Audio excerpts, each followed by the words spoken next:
This semester, we are going to analyze a question together, which is, how do societies behave? Why do we do what we do? What motivates us? What drives us? And there have been different theories as to what drives human behavior. Okay, so let's go over some theories. The first theory comes to us from religion. And the idea is that we are all driven in a war between good and evil. There's a good side to us and there is an evil side to us. There's Satan and there's God. And we are constantly in a battle in ourselves. Okay? Do we move towards Satan or do we move towards God? And that's the core of human civilization. So religion is meant to give us the strength to show us the path towards goodness. Okay, that's one theory. Another theory comes to us from biology. Okay, and the idea is sex. We want to pass on our genes forward because that's the point of our existence. If we cannot have children, we all die. So the point of our existence is to have children and have them pass on their genes to others, okay? And for males and females,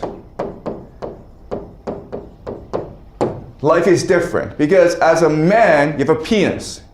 And all you have to do is stick your penis into a woman and you're good, okay? That's all you have to do. So you want to stick your penis in as many women as possible. And that's the point of your existence. But as a woman, your life is different because it's hard to give birth. It takes 9 months to incubate the child in your womb. And then childbirth is the most painful experience anyone will ever experience. And then the child, it'll take like 16, 18 years to raise a child to maturity. So it's a huge investment on your part. So as a female, you have to be very cautious, very careful about who you marry or who you have sex with, okay? And so life is a struggle between men who want to put their penis into anything and women who want to be careful about who they marry, okay? So that's the idea of biology. Then of course you have the idea of race and culture. That the world is a struggle between these different races and cultures for dominance. And each race, each culture has their own characteristics. Okay, so maybe the yellow race, they're very clever, but they're very weak. And then the white race are brave, but kind of stupid.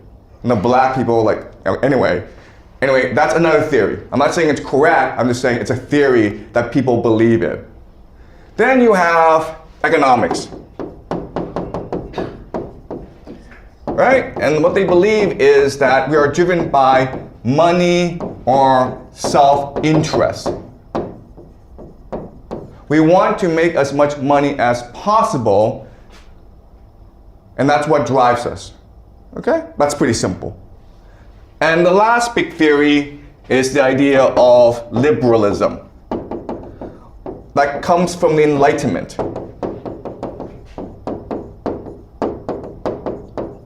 And here the theory is that history is a progress towards enlightenment, to rationality, to truth and to justice. So the inevitability of history, of human development, is towards paradise, towards heaven. And maybe, we go off track now and then, but inevitably, we move towards God. Okay, and this comes to us from the Enlightenment.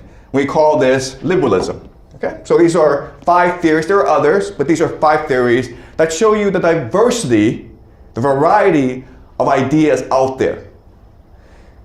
What I will do this semester is present to you another theory which I call game theory. And my argument to you is that game theory is the best way to understand how humans behave. What drives nations, what drives societies, what drives humans, okay? So that's my argument to you this semester. So the entire semester, we will study game theory. All right, so what is game theory? All right, game theory is very simple. The idea is that there are three components to a game, just three aspects to a game. There are the players, the participants, okay? Then there are the rules or the constraints. In mathematics, we would call this the boundary conditions, okay? The limits to the game. And the third aspect are the incentives. Basically, how do you win this game? What do you get from this game? And my argument to you this semester is that if you study all three, okay? If you figure out who the players are, if you understand the rules, if you understand the incentives, then you understand how the game works, and then therefore you can predict how the game will turn out. Okay, that's the skill that I want to teach you this semester. And what I want to show you, or what I promise you, is that if you learn game theory, there'll be three major benefits to you as a student. Again, you don't have to learn game theory. You don't have to come to class. But if you spend the effort to learn game theory from me, then three things will benefit you, okay? The first benefit is that you become a better person. The point of education, guys, it's not to get good grades or get into university or get a good job. What I believe is the point of education is to make you into a better person, which means that you are a much more thoughtful person who can better analyze yourself and the world around you. This allows you to make better decisions. This makes you a much more curious, much more moral, and much more imaginative person, okay? So one benefit of learning game theory is you become smarter, and therefore you become a better person, okay? That's number one. Number two is you'll be able to understand the world that we live in, because this world is kind of stupid, okay? So you may have heard that Donald Trump and the American military went into Venezuela for no good reason, kidnapped a president of Venezuela, which is against international law, and then brought him back to New York City where he will stand trial. It's really stupid what happened. But our class, it's not meant to say this is stupid or this is wrong, because we all know it's stupid and wrong. We're trying to figure out why this happened and what this will lead to. And so we will be in this class studying and analyzing current events to understand how the world really works, why people behave the way they do, and understand how the game of the world works. And this requires you to actually follow the news, okay? It's not hard to spend 5 minutes and just read up on the news. But we'll be looking at the war in Ukraine, we'll be looking at a new war between Israel and Iran, we'll be looking at what's happening in South America, we'll be looking at the conflict between China and Japan, we'll be looking at the relationship between the United States and China, okay? So this is relevant to your lives because you will eventually have to work and live in this really screwed up world that we live in, okay? And the third benefit is once you understand the game, you will have predictive powers. You'll be able to understand how the world will develop. You'll be able to analyze your own life and understand how you will develop. And that gives you control, sovereignty over your own destiny. Okay? That's my promise to you. If you actually spend the time to listen carefully in class, to participate fully, to follow the news, and you spend the entire semester doing so, then these 3 benefits will start to accrue in you. Okay? This is a lifelong struggle to learn game theory. I'm a lot older than you are. I have a lot more experience than you. Okay? But I want to show you how to look at the world through game theory. Another phrase that you learn in school is, I'm going to teach you how to think critically about the world. Or I'll just teach you how to think, okay? All right? Are we clear? Any questions before I move on? All right. So this is all very abstract. And so what I'm going to do now is I'm going to use an example of a game to show you how game theory works, okay? All right. So let's use a really simple game, okay? Let's imagine there are 5 boys and 5 girls. And they want to get married, okay? So these are the players. And what we're going to do is we're going to divide them up into male and female. Then what we're going to do is we will rank the males and the females.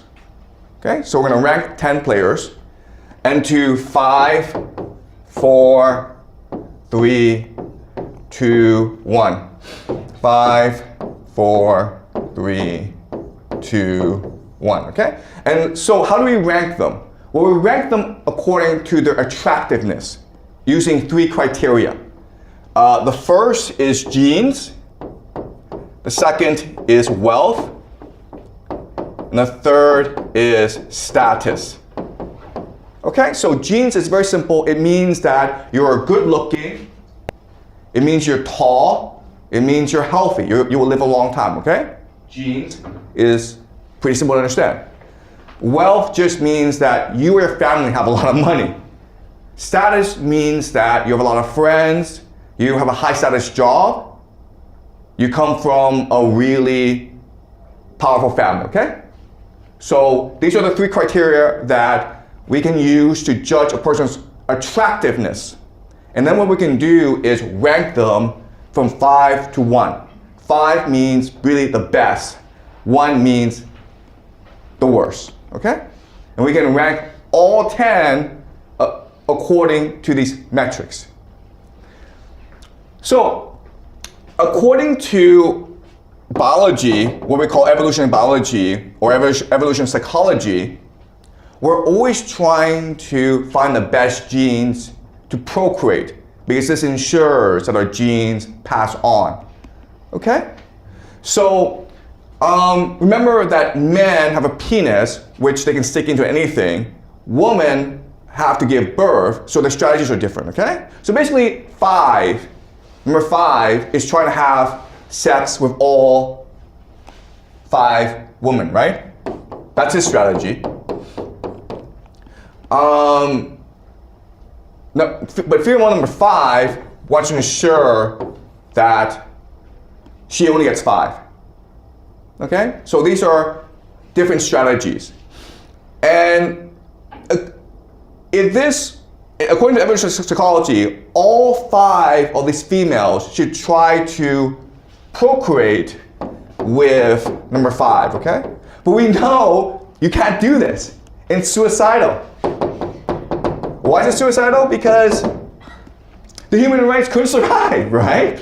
It'd be idiotic to do something like this, where all 5 women are just trying to marry this one guy, and maybe him, okay? But these 3 are eliminated. Because then your society would collapse. You couldn't have that many children. So this can't possibly be true, right? So let's figure out what should happen. Okay. All right. So let's think about this rationally, or from an economics perspective. All right. So again, number 5, he's trying to maximize the game. So he's trying to sleep with all 5 woman, okay? The problem if he does that is these 5 know they're all being played. And they recognize that this guy is probably an asshole. So 5, the best woman is like, you know what? There's not much difference between 4 and 5, so I'll just go marry this guy, right? So number 4 is gone. And number 4 is like, you know what? 5 is probably making a good decision, so I'll just go marry number 3, right? And then what happens now is that 5, by trying to marry all the women, is stuck with the worst choice, right? So that's kind of stupid for him. He's stuck with number 1.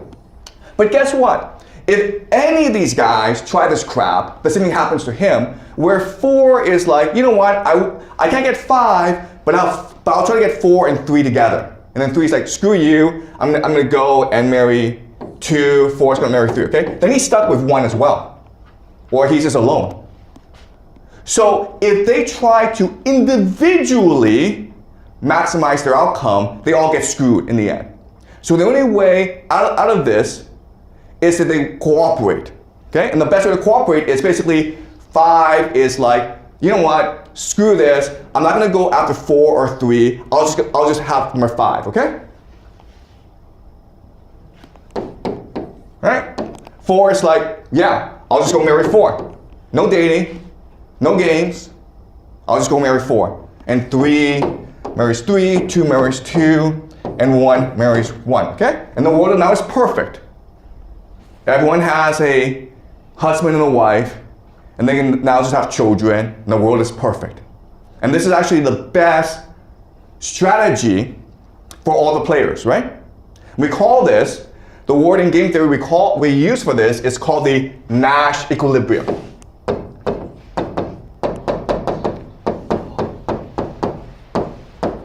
Okay, Nash equilibrium just means that you always reach a state in which all the players maximize their outcome, the Nash equilibrium. And so the world makes sense now. There's a problem with this though. And the problem is, in real life, no one does this, okay? In real life, no one actually follows this rule. Nash equilibrium is just a theory we made up. But in real life, that's just not what happens. What happens in real life is we choose to be suicidal, okay?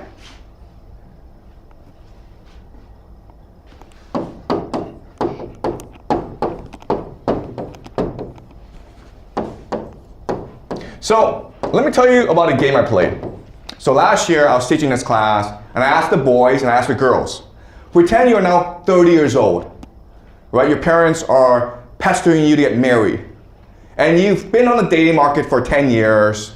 There's really no one that you think is perfect for you. You've basically given up on love. Imagine that you want to get married now and tell me what is the minimum requirement you need in order to agree to marry someone else. Okay, what's the minimum, okay? And then I have the boys and the girls write down a response. The boys were pretty simple, right? Well, you know, as long as she likes me and as long as I can put my penis into her, I'm good, okay? It's that simple, okay? It really is. Guys are like, yeah, I'll settle for anything. That's the boys, right? Girls were different. Girls were like, okay, if I don't love him, if I'm not even attracted to him, I need about $1 million a month. Really? Oh my god. Yep, I need about $1 million. Last class. Last semester. Okay, all right, so this makes no sense, right? So in theory, we should follow the Nash equilibrium. But in real life, what happens is this. All the girls want this one guy. Okay, and maybe number 4. They'll settle for number 4. But 3, 2, 1, they don't want. And we know Because just look at the world around you. Look at these billionaires, right? Like Elon Musk. How many wives does he have? How many children does he have? Right? All the women in the world, many, not all, but many, just want to marry actors like Brad Pitt. Billionaires like Elon Musk. Right? And 3, 2, and 1, what do? Well, they watch Netflix, they watch porn, they play video games. They've given up on life, okay? They're like, we don't care. We call these people incels, right? Involuntary celibates, because basically they've given up on life and life has given up on them. So this entire competition is between number 5 and 4 for all the women in the world. And this is, again, suicidal. This will lead to the death of humanity. And the question now is, okay, why are we suicidal? And so let's look at game theory analysis, right? The players, the rules, and incentives. We know what the players are. The players are doing stupid things. The rules we know, okay? But the incentives is something that we have to think about. Why are they behaving like this? And the answer is because they're not interested in sex or procreation. What they're interested in is status. Okay, that's the game they're playing, status. I don't want to marry someone to have children. I want to marry someone so I can take a picture of her and post it on Instagram so I can get a lot of likes. I want to marry someone so I can walk with her in the mall and all the guys are jealous. I want to marry someone who I can brag about. Okay? It's a game about status, not a game about sex or procreation. Do you understand? People are not being rational here. People are trying to maximize their status in life. And that's why everyone's behaving like this. She may be the eldest woman in the world, but she's still like, you know what? It's still my choice whether or not to have kids. And having kids is a pain in the ass. So if I'm going to make the sacrifice, this guy better be good looking, okay? Or this guy better be rich. Otherwise, why would I want to have kids? Okay? So this is why people behave the way they do. If you think about it this way, what you recognize is that people are rational. But to understand why they're rational, you have to figure out what the game is. Okay? But then this leads to us to a question, which is, okay, well, clearly this is wrong, because if we behave like this throughout human history, we wouldn't be here today. Okay? How is it that we have this game today and we're going to die, but we must have come from somewhere. We've been around for like a long time. So how is it that humans have survived for so long doing these stupid things? And the answer is because the game changes over time according to the superstructure of society. Okay, the superstructure.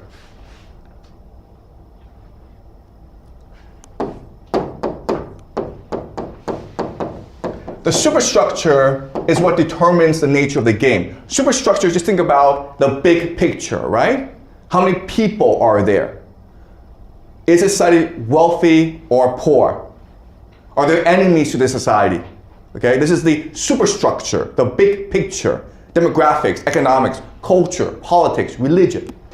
And these things together is what determines the nature of the game.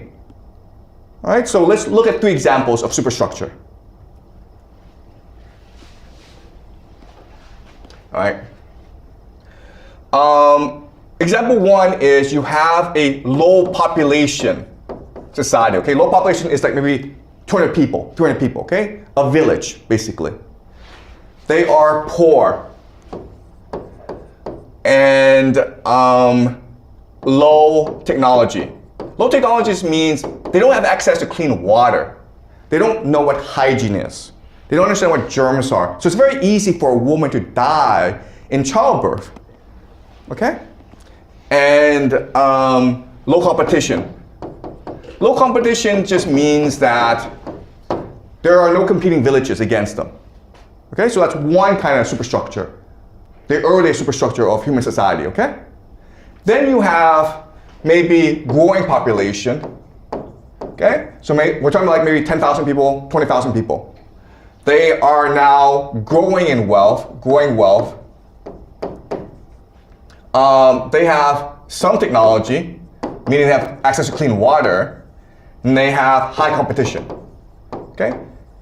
Meaning that they're competing against different villages and societies around them. Okay, that's another superstructure. And the third superstructure is overpopulation, okay, which is the world we live in today, okay? Where in China you have 1 billion people. That's a lot of people. Too much wealth, okay? But with wealth you have inequality, right? And then you have high technology. This high technology means that every woman who gives birth will not die. And every child born will live, okay? And then you have something called an equilibrium. Equilibrium just means that, yeah, there's competition, but they're not gonna go to war against each other. The world is basically peaceful, okay? And according to superstructure, the game is going to change. So let's go back to the game, okay? We have 10 people. In a low population, poor society, guess what? They're not gonna date. What they're gonna do is, they might get married, but they're gonna have sex with each other.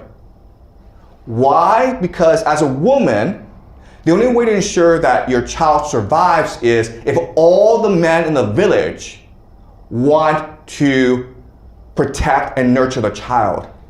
And they will do that if they believe that the child could be theirs, okay? So the woman will maybe have a husband, but the woman will also choose to sleep with other men to disguise paternity.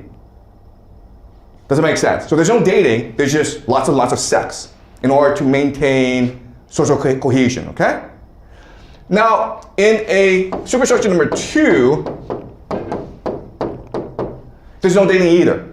Why? Because this society is in competition with other societies and they need to have as many children as possible. So what the solution here is to have arranged marriages. Arranged marriages. Where, you know, who cares who you marry? Just have lots and lots of kids, okay? There's no dating either. Just have lots and lots of kids. You marry who your parents tell you to marry. You marry someone that you know. You marry your childhood best friend. Who cares, okay? But you marry someone, you have lots and lots of kids. Okay, that's superstructure number 2. Superstructure number 3 is the one we live in. And here, you have a dating game, right? Because why? Because the odds of you obtaining status is really, really low, okay? And the only way that you can change your status is by marrying up. And that's why you have a dating game. A dating game is an opportunity for you to find someone better than your social demographic circumstance can suggest. Okay? And that's why you have low, decreasing fertility rate. Okay? Where over time, because of the dating game, society will collapse. Okay? Does that make sense? All right. So now you're the government. And around the world, women who are wealthy, well-educated, are refusing to have children, especially in East Asia. Right now, the fertility rate in China is about 1. Okay? About 1. The replacement rate that you need is a 2.1. So just to maintain your current population levels, every woman in China needs to give birth to at least 2 kids. But right now, on average, women are choosing to have 1 kid only in China. And the worst thing is that this trend is increasing. So 5 years ago, the fertility rate was maybe 1.7. Now it's 1. Okay, so the trend is very, very negative. Okay? So governments all around the world are trying to figure out what to do. How do you convince women to have more kids? And what we've discovered is it's impossible. We can pay you more money, like they do in South Korea. Guess what? It doesn't work. Because people don't want money, they want status. And status is a zero-sum game, okay? Money is infinite, but status, power, is a zero-sum game. So when you have overpopulation, when you have too many people competing for too few status positions, you have decreasing fertility rates. And there's nothing you can do about it.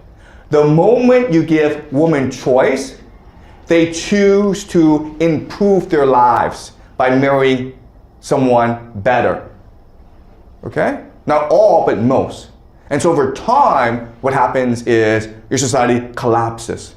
If you look at history, the best indicator that a society is about to collapse is if the women who are wealthy and well-educated, if they refuse to have children. This is what happened to the Romans, who collapsed. This is what happened to many empires. This is what's happening around the world today, in America, in Britain, in Europe, in China.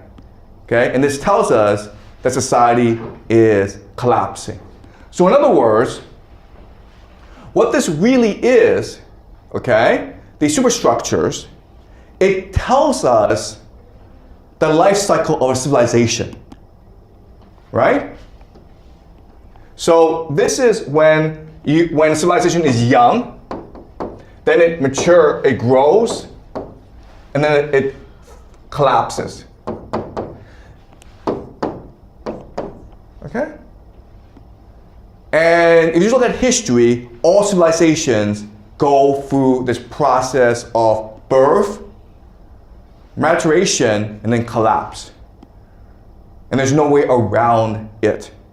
So the power of game theory is that just by studying one aspect, okay, if I just study this game, all right, I figure out who the players are, the rules, and the incentives, I can figure out what the superstructure of the civilization is, okay?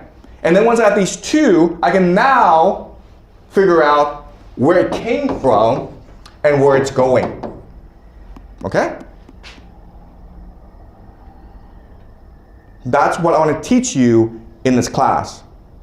How to analyze a situation so you understand the players, the rules and incentives, which will give you insight into the superstructure so that you can figure out where it came from, and then you can also predict where it's going. All right? So, but you can also look at the superstructure and figure out what the game is being played.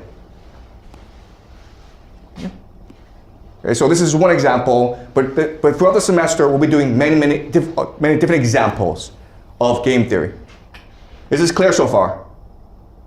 Are there any questions? Any comments, any questions before I move on? All right. All right. All right, so let's just look at some basic facts. Okay.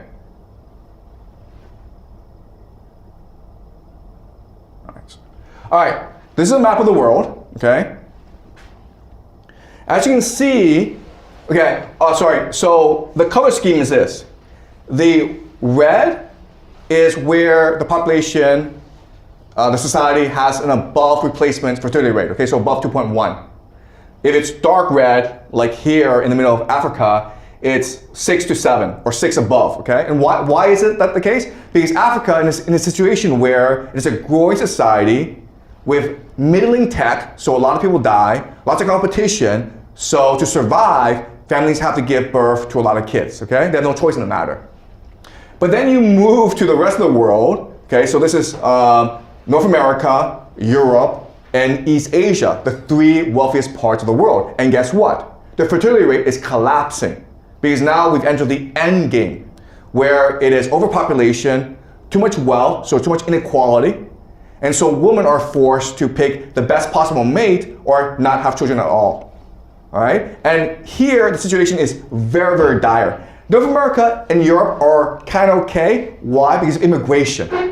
Because even though their women are not having children, they can choose to import people for their labor force. But East Asia is really, really screwed, guys, okay? So just look at this region. Okay, So China is 1, but the worst is South Korea. South Korea has the lowest population the lowest fertility rate in the world. They're at between 0.6 to 0.8. So they're probably gone in 50 years' time. It's so bad that when you go to South Korea, they have signs outside restaurants that says, no dogs and no kids. They think that kids are a problem. Okay? So you look at these areas, again, they are poorer, so women are forced to have more children in order to survive. Okay? But you look at wealthy areas, well, they're probably gone in 100 years' time. Okay? It's total collapse. The solution that governments are choosing right now is to import immigrants. Okay? So these are the trends right now. And it's causing a lot of disruption in society because, guess what, guys? People don't like outsiders. People don't like immigrants. But they don't have a choice in the matter because along with the fertility crisis, it's the aging crisis where your population is getting older and older. Okay? So the world is not that simple. If you want to know who will rule the world in 100 years' time, just figure out in which society do wealthy, well-educated women choose to have children, and then that society will rule the world. Okay? It's that simple, right? Well, unfortunately, if you do it that way, you get a really, really disturbing answer. Okay? So this is per capita GDP, okay? So how much people make. All right? So obviously, if you're 0, you're very poor, and if you move to over here, you're very wealthy. Okay? So the United States is the wealthiest society in the world, right? Sure, we can understand that. Then this is the fertility rate, which tells us how many children women have on average. Okay, so again, 2.1 is replacement rate. Okay, 2.1 is replacement rate. So the United States is actually below replacement rate, but the United States doesn't really care because it can import immigrants. Okay, China is probably around here somewhere. Okay. Angola is up here, but it's poor. So what this map tells us is a country that is most likely to be dominant for the next 50 years is this country, Israel. Okay? It is the only wealthy, Western, high-tech society in which women choose to have more than 2 kids. Okay, this is what game theory teaches us. And yeah, I know there are people who are like, yeah, but Israel, it has 9 million people. And it's in the middle of a desert. And everyone hates Israel. I understand that. Thank you very much, okay? I understand that. But if you just analyze how the game works, okay? If you just look at it objectively from a game theory perspective, you are forced to conclude that Israel right now has the major advantage over everyone else. Now, it is possible that societies will change the fertility rate as the world changes, okay? But I'm saying that given the current state of things, Israel, their growth trajectory is very, very high. But then the question then is, okay, why is it that Israel, they are different from everyone else? And the answer is because the world hates them, okay? Because they think they are different from everyone else and they must unite together to survive. So in Israel, fertility is status, okay? If you are a woman and you give birth to a lot of kids, that means that you love Israel. That means that you are doing what you can in this war for survival. It means you are a patriot. Okay? But this has to do with religion. So, What the West has done is not only has it created a dating game where a woman can choose to have kids, but the Western world has also given up on religion and embraced materialism, right? So what is valued in our world, in the West, it's not patriotism or love of family or religious duty, it's just how many Instagram followers you have. It's how many YouTube subscribers you have. It's how much money you have. Okay, that's all that matters. So given the current state of events, it's very hard for the Western world and really for China to survive for the next 50 years, okay? And I know like, well, China has 1 billion people, so even though,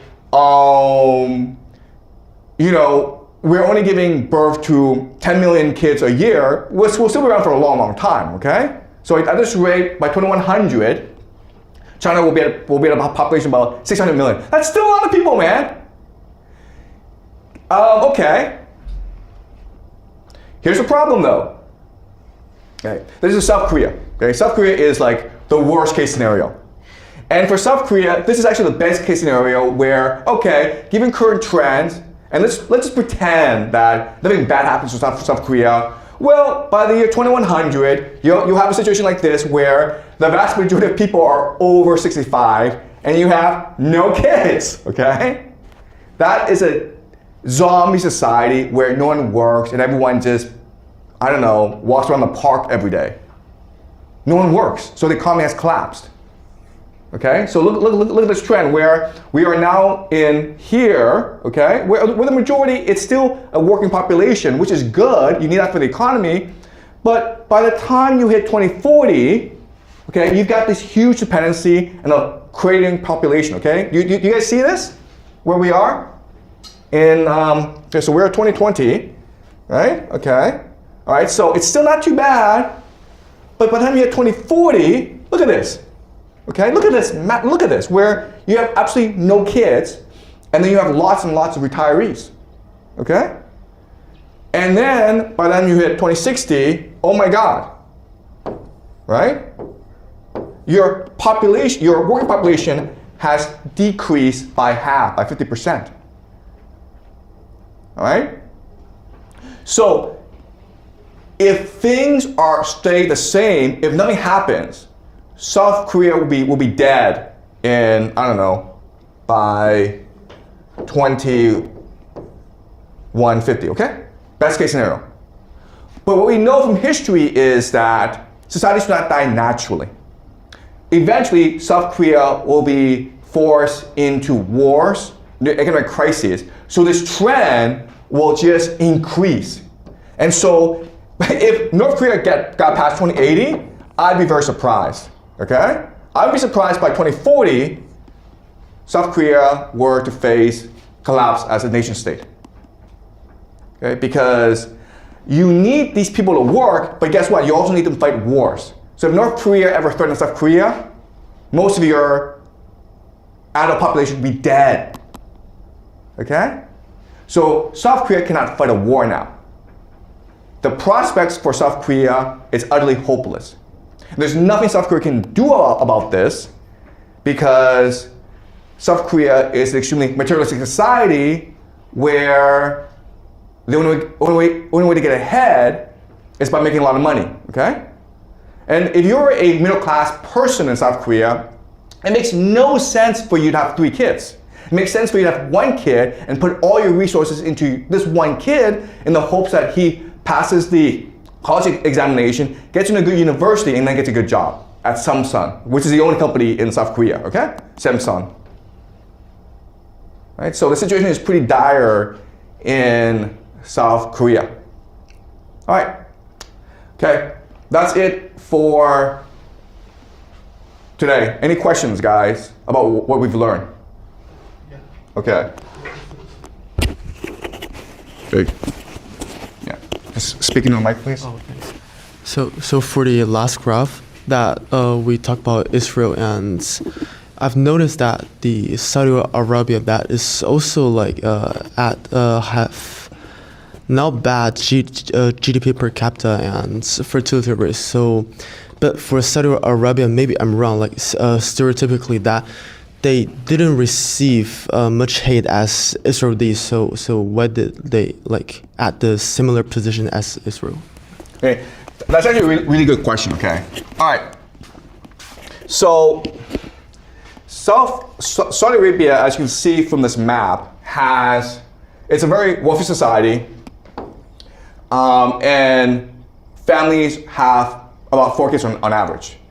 All right, so Saudi Arabia it's actually an outlier, and the reason why is that it gets all its money from oil revenues. Okay, so it sells oil around the world. What does it do? It creates a welfare state using this oil.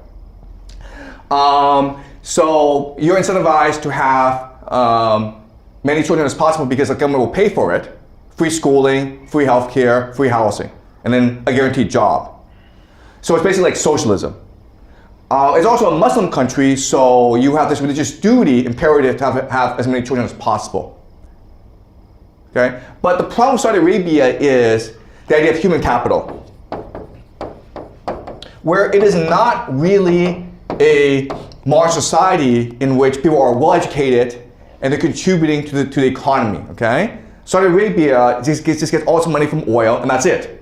It's trying to grow terrorism. It's trying to develop its human capital, but it doesn't really work. Okay, so you're right in that Saudi Arabia, it seems to be doing well, but it's not really. Okay, but also like people will argue about Israel as well. We're like, well, Israel gets all its money from the United States, and it's the American military that supports Israel.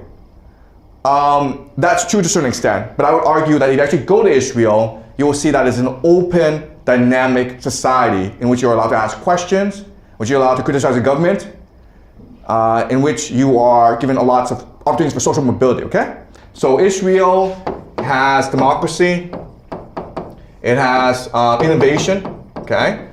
It has technology, okay? And Saudi Arabia doesn't have these things. If you want to be a really strong nation, then you need innovation, you need openness, you need technology, okay? It's also really highly educated, right? Okay, does that make sense? Okay, so Saudi Arabia, it's really an outlier here, right? But the problem is what happens if Saudi Arabia runs out of oil, right? Or there's a war in the Middle East, then Saudi Arabia is kind of screwed, all right? All right. But you can also argue, no, well, you know, Saudi Arabia, it has a lot of money and maybe, okay? So game theory doesn't give us the answers. Game theory, it just gives us a guide to ask questions and do research, okay? Does that make sense? Yeah? I have a question about like when is this data? It's rose about 2009, right? So how about now? Did it change a lot, or like is there anything change? Okay, yeah. So you asked about the sourcing of the data, okay? And you're right in that there will be fluctuation, okay? But but this is 2024, okay? 2024, and this is Israel right here, okay? All right, so if it's red, it's above replacement. All right, and if you just Google Israel population fertility rate, Israel is the only wealthy nation in the world that has an above replacement fertility rate, okay? All right. Okay? Any more questions, guys? All right, great. So I will see you guys next class.